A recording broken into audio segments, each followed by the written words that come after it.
Goed, ja.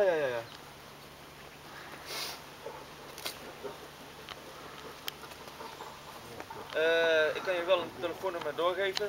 Kan ik zo dan even door sms'en. En die vent is een of andere Vice manager van de Tago school, die daar bij jullie op de hoek zit. Sorry. Wat? No, shit. Oh. Hij praat Engels, ja. Want, ik heb hem vorige week ook gehad. Even wat, moet ik even zoeken, ja?